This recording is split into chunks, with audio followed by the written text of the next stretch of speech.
Hello Virgo, Sun, Moon, Rising, Venus or Cross Watchers. Ito na po yung reading nyo para sa araw na to, bukas or sa mga susunod na araw hanggang sa katapusan ng buwan na ito, yung mga nalalabing araw ng buwan na ito. Pero this is a timeless reading din naman. Lahat naman ng mga reading ko dito ay timeless. Kaya kahit lumagpas doon sa mga petsang nabanggit ko, basta nakarating sa itong reading na to, baka para sa ito. Okay? Virgo, maraming salamat kung ikaw ay matagal na rito sa iyong patuloy na pagmamahal, pagsuporta, pagsubaybay, palaging pag-share ng mga readings natin. I'm always grateful. Kung bago ka naman, don't forget to like, share, subscribe, pa-follow na lang din. Sa mga interesado sa private reading ko, tignan nyo na lang yung mga nakasulat sa description. Nandyan lahat ng detalye para makapunta kayo dun sa aking official page. Kayo po mismo yung magsadya doon, mag-message doon. Okay. Unang card mo ay Elementals, number 12. Oh, may ligay sa mga number. Tandaan nyo na yung mga nakasulat dito. May number 12, may number 36, number 38. Uy, dalawang angel to or guide. May isang guide or may isang angel or dalawang angel. Oh, lakas ng presence ng iyong guide or angel dito, Virgo. So, tignan natin yan mamaya-maya. Oo. Pwede nga iba dito, meron kayong elemental or angel or guide. Malakas yung energy ng guardian angel and guide na elemental. Meron ka talagang personal na gabay or guardian angel na siya yung sa'yo, nag-a-assist. Basta may dito. May someone na a being na a presence, an energy or an angel na sila yung nag-guide sa'yo.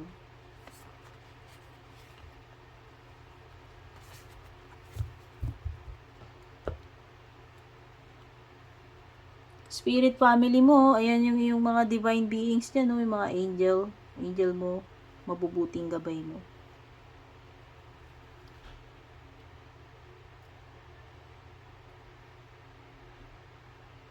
Baka kayo ay gifted din, kasi kayo ay may guide, baka kayo ay intuitive din, o baka yung iba sa inyo healer, yung iba into nature, or basta meron kayong kakayahang mag-heal, hindi nyo lang siguro alam.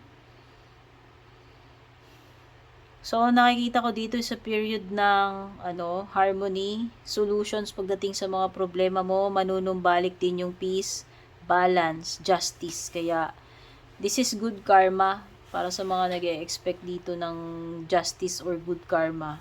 You will reap what you have sown. Kung ano man yung itinanim mo, yun yung aanihin mo. At mukhang maganda naman yung pabalik sa'yo dito. So, nakikita ko lang.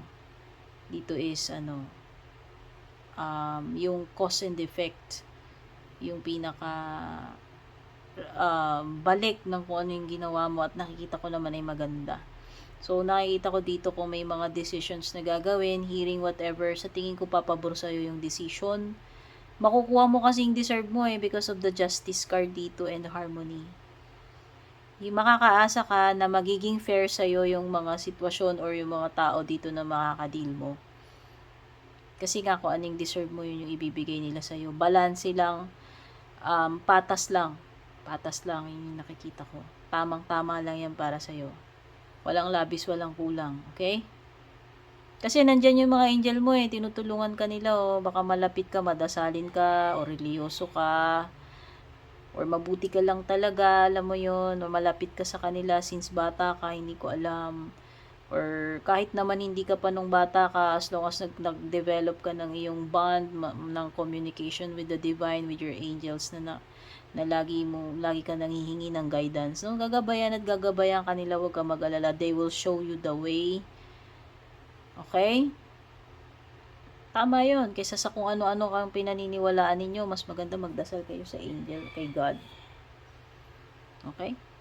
So, ito, may mga needs ka dito, body. So, tingin ko, pero pwedeng ito yung mga pangangailangan ng katawan mo na kailangan mong ibigay, no? Like self-care, taking care of yourself. Ano ba yung mga kailangan mo right now? Sige, buklatin na natin. Unang-una, itong needs. Mga pangangailangan.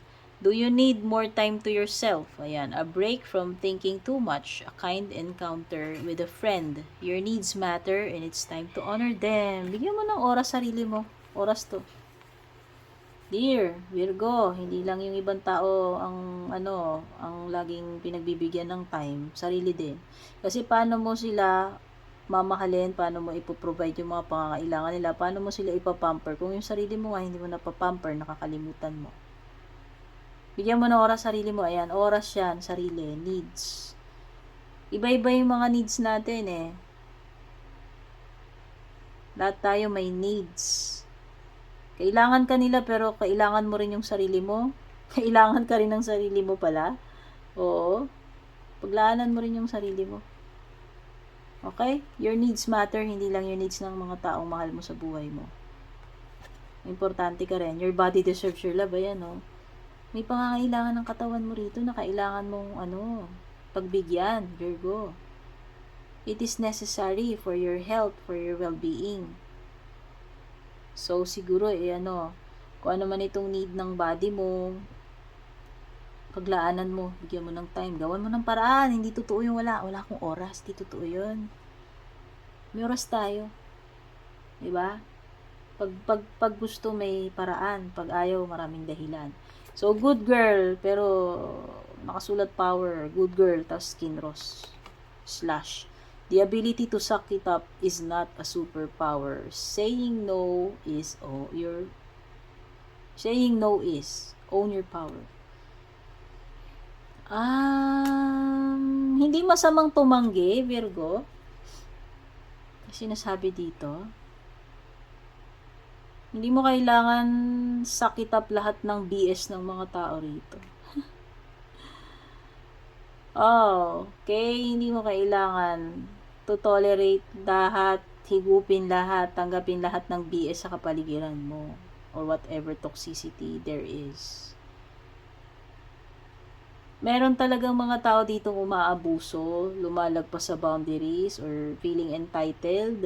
Pwedeng kadugo mo yan, pwedeng hindi. Pwedeng jowa mo. Basta, may karapatan ka tumanggi. Lalo na pag yung katawan mo tumatanggi na. Kasi meron something dito about your katawan na kailangan mong pagbigyan, paglaanan eh.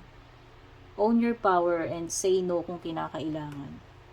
Hindi yung masama. Yan pa natin yung mga energies sa love life mo pala, Virgo.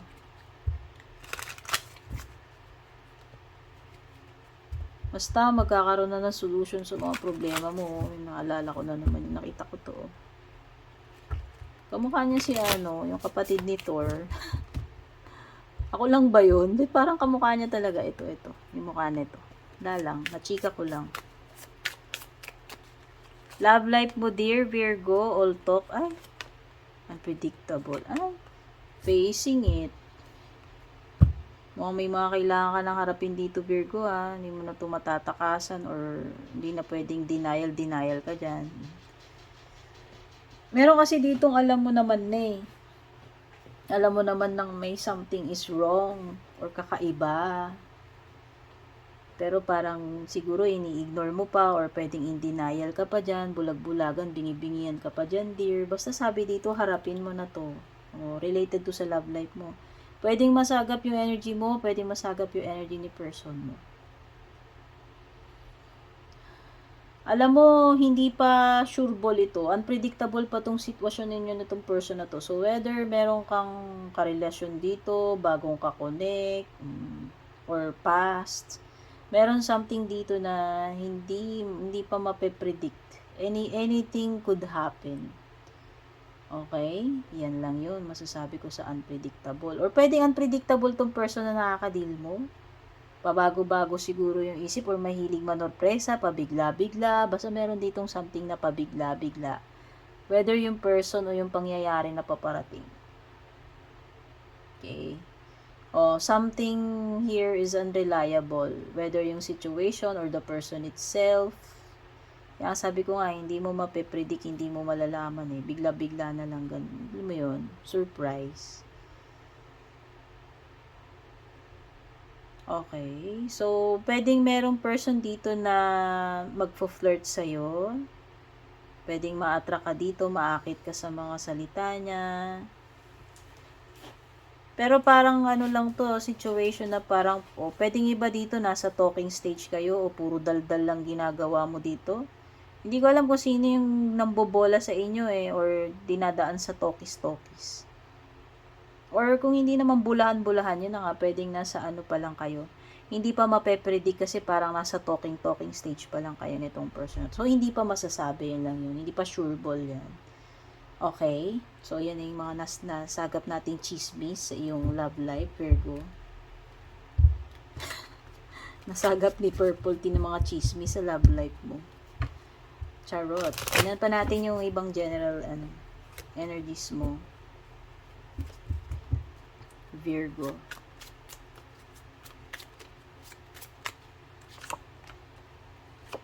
Ay, ano ba to, Virgo? Energy ng hirap na hirap. Ang bigat. May mabigat dito, dear. Nabibigatan ka. Ano ba to? May pasan-pasan ka rito Basta, meron ditong mabigat na trabaho or responsibility or energy na dinadala mo or ewan ko, sama ba ng loob yan, whatever. Basta mabigat siya, mabigat. Mabigat. And, kailangan mo talaga magpahinga. Kasi nga yun na, bigyan mo oras sarili mo, maglaan ka ng, break.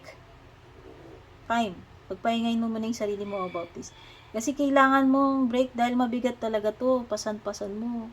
Hindi ko alam kung meron kang bagay na sinosolo, sinasarili, problema ba yan, sama ng loob, or baka talagang pasan mo lang yung daigdig kasi baka ang dami-daming responsibilidad na kapatong sa'yo or ang daming problema, ang daming deadline, ang daming trabaho, or maraming taong nakasakay sa'yo, mga pinag-aaral. Ewan ko basta ang dami, basta energy ng maraming burden sa likod mo maraming burden sa'yo.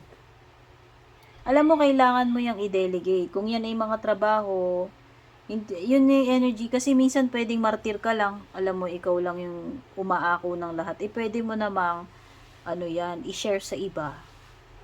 Ano man yung inaako mo na yan or sinasarili mo. Pwede mo namang i-delegate yung kung trabaho yan, responsibility. O bigyan mo, i-assign mo sila, ganyan-ganyan. Basta you need not do all the, you need not carry everything here. Hindi mo kailangan suluin lahat, gawin lahat. Or kung may sinasarili ka sa dibdib mo, kailangan mo ring i-share yan. Okay? Basta, makakatulong yun para maibsan, mapagaan yung trabaho mo or yung mga dinadala mo. Okay? So, nakikita ko talaga meron kang something na mine-maintain, gina-juggling act dito O baka meron kang dalawang jowa pinagpipilian, meron ka bang dalawang babae, o ano man gender niya, nanliligaw ba sa'yo, or pwede may dalawang opportunity ka. Basta meron ditong something na dalawa na tinatry mong i-keep pareho, i-maintain, or tinatry mong mag-decide mamili dyan. Okay? Juggling act pagdating sa pera naman dito, tinatry mong pagkasyahin, o yung iba dito, tinatry ninyong i-stretch yung pera bago dumating sweldo, baka matagal pa dumating yung ina-expect yung pera. Basta merong something may hinihintay about money or opportunity or whatever. Kailangan mo munang balansihin yan, pagkasyahin, i-stretch, no? Balancing act juggling act Okay? Siguro wag ka munang mag-commit sa mga bagay na hindi mo naman kaya. Baka mapasubo kayo lang yun. Yung kaya mo lang munang balansehin, yun lang muna. Okay? Tapos, you have here delay pagdating talaga sa mga messages or kung may hinihintay ka dito, may delay, especially sa message or sa pera or sa reply kung ito ay application or whatever.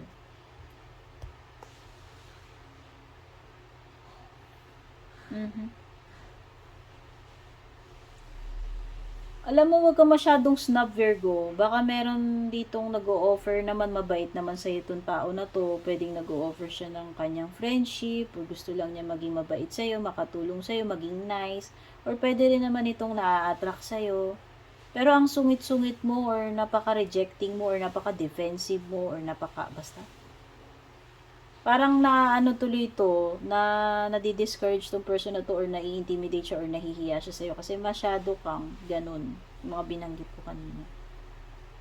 Or wag mo masyadong isara yung puso mo kung nasaktan ka man. Hindi lahat ng tao manloloko. Kung niloko ka man na ex mo, ginago ka, tinarantado ka, hindi lahat masama. Hindi lahat masama ang intention sa'yo. Yung iba gusto lang talaga nilang maging friend or maging mabuti sa'yo or whatever. So, yan yung mga nahugot kong chismis sa iyo, Virgo. Ayan, sana makatulong sa'yo to. Take care, God bless, babush, love you.